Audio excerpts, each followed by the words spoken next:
Hello everybody. I just want to say before we get into this video, this isn't one of my more lighthearted videos. In this video, I'm going to delve into some fairly dark topic matter, and I wanted you to be aware of that before I get into it. With that being said, I feel like the stuff I'm talking about in this video is very important and needs to be talked about. So I hope you will stick around and watch the video even though it's not all fun and games. Where is everybody?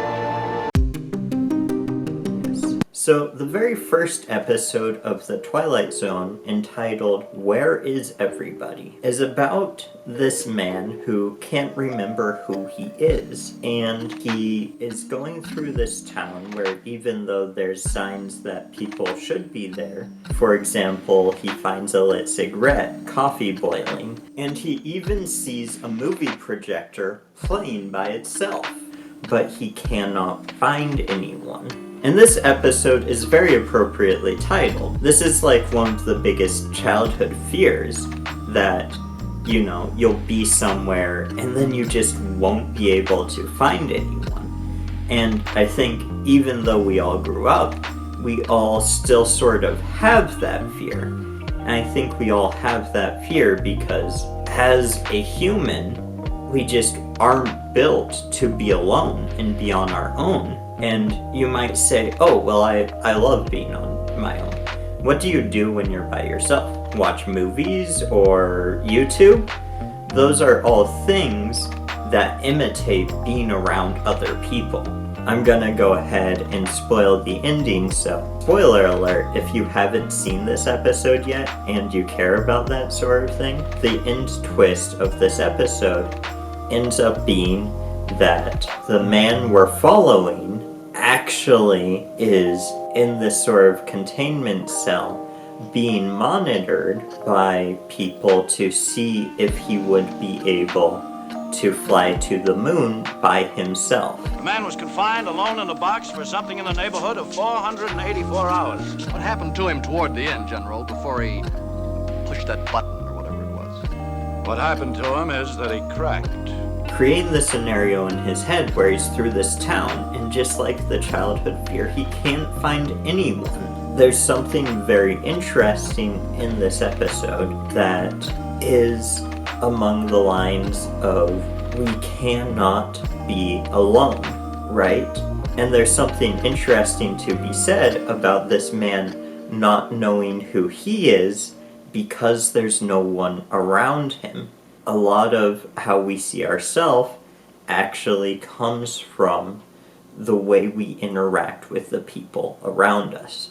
Now, I think this episode is very interesting, and what it's saying is more relevant today maybe than ever before. But there's one thing we can't simulate. That's a very basic need. Man's hunger for companionship. Now, if we look in the Bible, in Genesis 2:18, we actually see something that has a similar message to this episode of the Twilight Zone. And that, of course, is God saying it's not good for man to be alone.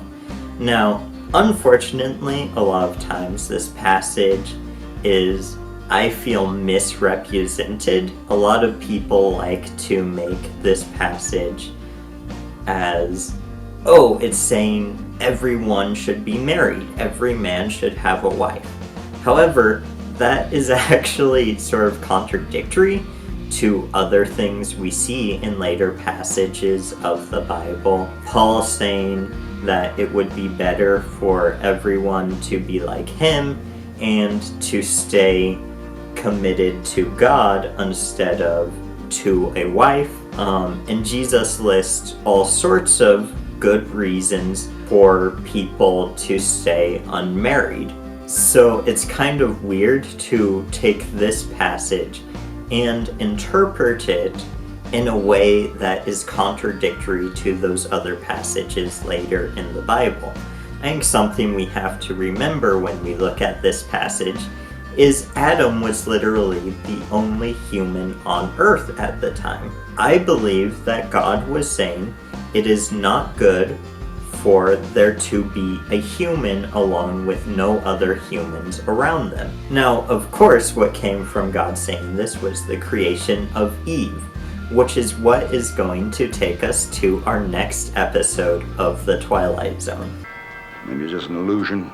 Maybe it's salvation. I don't know. The 7th episode of The Twilight Zone, we follow a man by the name of Corey. Now, this man was seemingly wrongly convicted for murder. He claims that what he did was actually in self-defense. I'm not a murderer. I killed in self-defense. There are still a lot of people who believe me, and it happens to be the truth. I killed in self-defense. But in this possible future, I guess how they imprison murderers is by sending them to a desert planet where they have to live by themselves. Now, our friend Corey has a friend named Alan B, who he says is a decent person. And I hope it's Allenby's ship because he's a decent man. He brings things for me. Alan B is the man who is supposed to deliver supplies to Corey. And the episode shows us Alan B showing up to Corey. Corey sort of tries to invite him to play cards or chess with him, but Alan B says that he has no time. Oh, look, no one's checking on your schedule way out here. We can play a couple of games of cards or something, huh? I'm sorry, Corey. If we delay our time of departure any longer than 15 minutes, it just places us in a different orbital position. However, he was able to bring him something that he thinks will help Corey. Corey, I brought you something else, too. It'll mean my job if they ever suspect. It'd be my neck if they found out for sure. Now, we don't figure out what Alan B left for Corey until after he leaves the planet. But before he does, he delivers this very wonderful line. Captain? Captain, what's in the big crate, huh? I'm not quite sure, really. Maybe it's just an illusion. Maybe it's salvation. I don't know. Let's go. Now, we soon figure out what Alan B delivered was a robot. And the episode really does take the time to try and make it clear that this robot isn't just a robot, but is, for all intents and purposes, an actual woman. You are now the proud possessor of a robot built in the form of a woman. To all intent and purpose, this creature is a woman. Physiologically and psychologically, she is a human being with a set of emotions and a memory tract, the ability to reason, to think, and to speak. She is beyond illness, and under normal circumstances should have a lifespan similar to that of a normal human being. Her name is Alicia. Which will be kind of interesting when we get to the end. Now, at first, Corey does not approve of the robot being there. He says she is just like the car, only she's dressed up to look like a human to mock his loneliness. However, after a while, Corey starts to actually accept the robot as a woman, as a friend, and as a partner. And one night, as Corey and the woman are looking up at the stars, they see that Allenby is coming back, and he tells Corey that he's been pardoned. He is allowed to go back to Earth and live among humanity. However, they can only take him. There's no room for the robot. At this point, Corey is upset.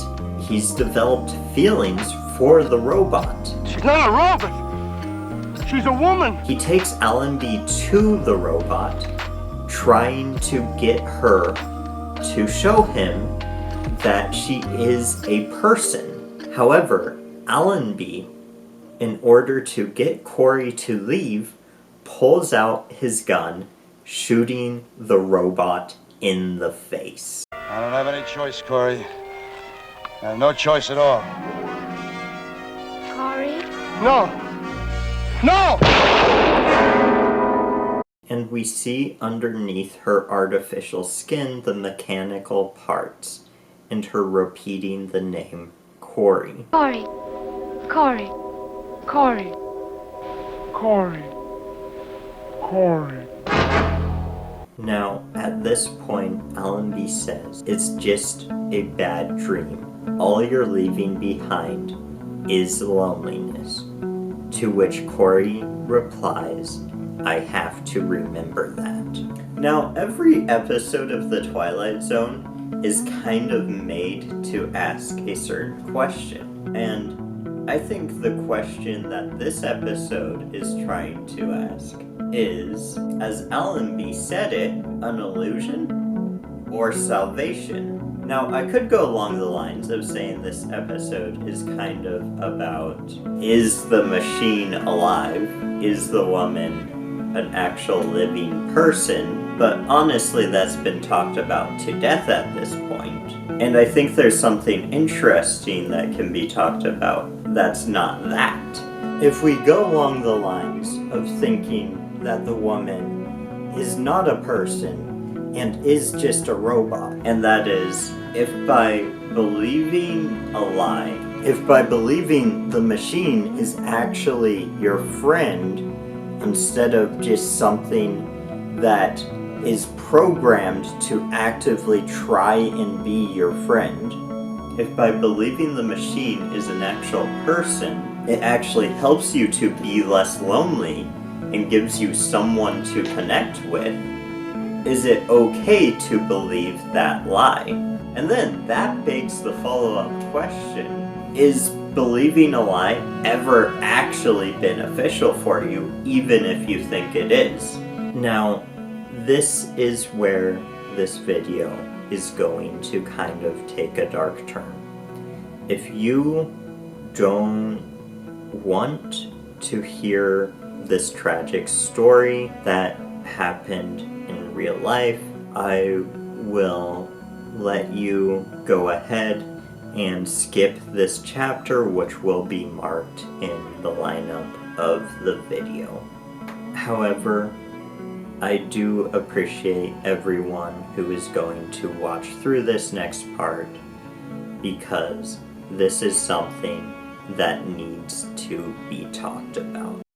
This 14-year-old boy recently ended his life after forming a relationship with an artificial intelligence based off of a Game of Thrones character. Now, I'll let you look further into this story if you want to.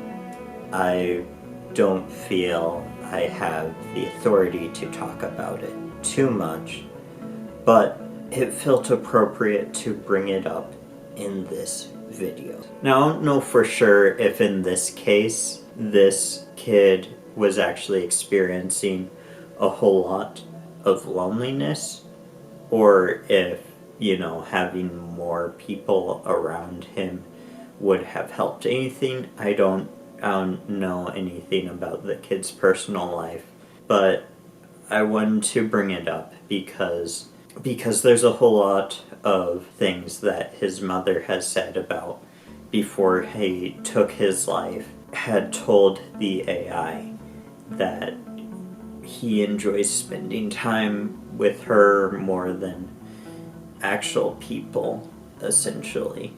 And there's been things said about him pushing away from his family and his siblings and his friends. And it's just really terrible. But I think sometimes when you feel alone, you create sort of coping habits that push you away from the people that care about you and make you feel even more alone.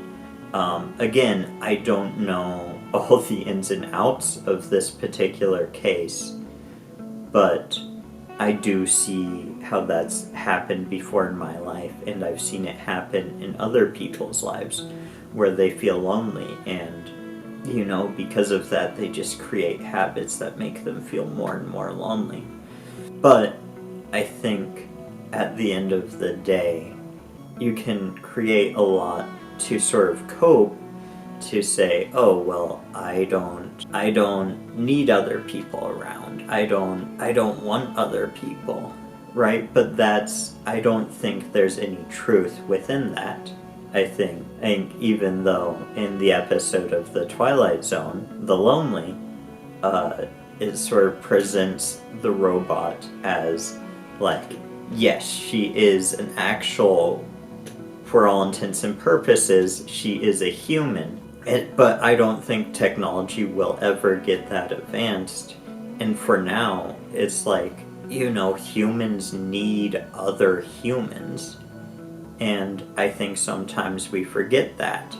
And sometimes, with all the, self-checkouts and all that sort of stuff, when you sort of go through life, a lot of times it feels like you're in that first episode of the Twilight Zone. Where is everybody? Right? Where it's like you're just sort of going through life and doing your own thing, and, no one cares. I think we need to do something that will kind of fix the circumstances of, where are we? In America, we're so focused on the individual, and that's a pretty good thing. It's a good thing that we're able to have sort of independence and our own sort of beliefs and stuff like that. However, I think we've just taken it so far to the point where we don't think we need other people. And I think that's a lie. A lot of times, people just need friends. Friends that value them and what they bring to the table. And I think we ought to not leave them to get that validation from artificial intelligence or robots. Doing as much as saying hello or general conversations can save lives of people who feel no one values them. And there's a great example of this, which I'm going to play for you right here. This is Matt Pat from, until recently, the Game Theory and Film Theory YouTube channels. And I think the story he tells here is so valuable. So check it out. It's the first couple weeks of school, and I noticed that there's this new face, that there's this freshman who I'd never seen before, who is sitting kind of off on his own in the corner of the room, not really talking to anyone. And I'm the president. I gotta make sure that everyone's having a good time at the men's chorus. So I go out and I, sit next to him, introduce myself, and I quickly learn that his name is Mark. And Mark is kind of a funny kid. He's a bit overweight. He has this high tenor voice, a little crackly at the time, and he walks with this really extreme turnout. He has kind of like a duck walk. It's really cute. But at the same time, he's also one of the sweetest, most genuine people that you could ever meet. He's fantastic. He and I become fast friends because he tells me in that first conversation that he's actually into drama, and me being like the total theater geek outside of being a total choir geek. I'm like, oh my gosh, totally, let's absolutely audition later this week for the show. I'll introduce you to everyone in the club. It'll be awesome. You'll have a great time. And so we do. We go out to the audition. Mark gets a minor part in that fall show, which is fantastic for a freshman. And I get the nerd role because, of course, I get the nerd role. Hey guys, it's Matt Pat. So that's basically the tone of our life for the next 2 years, right? Theater and choir. So fast forward to my senior year. We're driving back in the bus from a choir concert that we had just finished. We're sitting in the back of the bus because that's where all the cool kids sit. Right? All the cool kids sit in the back of the bus. No. That's where the people who want to think they're cool sit. And Mark turns to me and just out of the blue says, hey Matt, I want to tell you something important. and I have no idea what he's talking about, but I see that we just pulled up to the all-you-can-eat Italian place that we were going to eat dinner at. So I'm like, okay, cool, let's talk about this later. I'm gonna go eat some spaghetti. And he pulls me back down and sits me down in the seat. He's like, no, really, I want to tell you something important. I'm like, okay, what's up? And he says, thank you. And I'm like, thank you for what? And he's like, thank you for saving my life. Oh, okay. That's what he confesses to me in the back of that bus. 2 years earlier, the week that I had introduced Mark, or that I had introduced myself to Mark, he had been planning to commit suicide that weekend. He had the plan all made out. He had been having a really hard time in middle school with people making fun of him. And then in high school, he was hoping that it would get better. But here it was a couple weeks into the year, and it still wasn't. People were still making fun of him for the way he walked, for his voice, and for his weight. He felt like everyone had given up on him. Everyone, except for apparently me, who, just because I was trying to be nice, just because I was trying to be inclusive, went over one morning after I had finished setting up those damn 70 chairs and said, hey, I'm Matthew, what are you into? A conversation as simple as that at 6:15 in the morning at choir rehearsal is the difference between Mark living and dying. Now, at the end of the day, loneliness sucks, and everyone needs people around them. However, in the modern day, more and more people feel lonely and unwanted. Here is one more video clip for you. This is from a man by the name of Kevin Hines. Tried to end things by jumping off the Golden Gate Bridge. Let's hear what he has to say. I got on the next bus. I sat in the very last seat in the middle row. We began to drive out to the Golden Gate Bridge. And that's when it hit me. I realized I didn't want to die at all. I realized that I said, well, what are you doing, Kevin? Get off the bus. I just wanted the pain to stop. That's the common denominator of people we lose to suicide. They just want the pain to stop. I was walking up to the bus driver hoping that he would see my pain.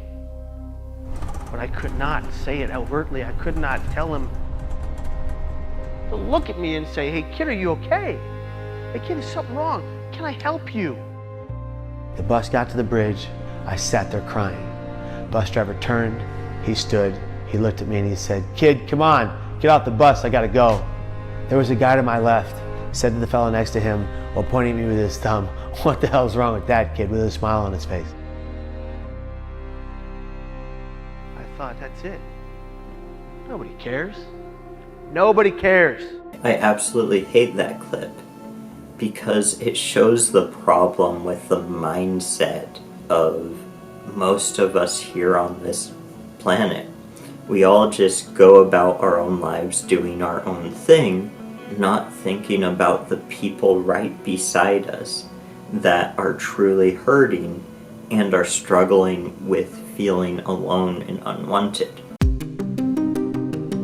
So I'm going to end this video by just leaving you with one sort of conclusion, and that is sort of this right here. But there's one thing we can't simulate. That's a very basic need. Man's hunger for companionship. Like Alan B said to Corey, all he left behind through the robot was loneliness. I know that's not probably exactly supposed to be the takeaway from that episode, but I think it is something that the episode is kind of asking. I don't think this is a woman any more than this is a woman, any more than this is a cashier, any more than this is a marriage, any more than this is a venture. I think that as humans, we need people around us. But I think because we have cheap substitutes, we try and fill that hunger with all of this random garbage. But the problem with that is that's like drinking a gallon of Mountain Dew because you're thirsty. It's not going to help you. but it might feel for a small amount of time like it is actually helping you. Now, with that definitive statement I just made, I want to say one more thing, and that's just, I don't know. I'm just a young man who likes talking about the Twilight Zone. However, I will say from my experience, both in myself and watching other people, I'm gonna tell you, the more you get rid of all this stuff here and replace it with what you actually are wired to need and want, you'll be much better off. Before I go, one more thing I just want to say is I just ask that you would actually think about and put into consideration how to, you know, build community and stuff like that. You know, if you have any experience being lonely and maybe you got out of that, if you could comment that and maybe you could help someone out in that way. And just, if nothing else, if you are a Christian like me, maybe just when you go to bed tonight, just say a prayer for all of the people who are struggling with loneliness, and maybe pray for people who are considering ending everything. But thank you for watching, have a good day, and make friends. There's no replacement. So that's gonna be just about the end of the video. My videos are usually probably a little more lighthearted than this, but I do always try and give them a little bit of a philosophical edge. So if you sort of like that, then you can subscribe, and there's more videos up there you can watch.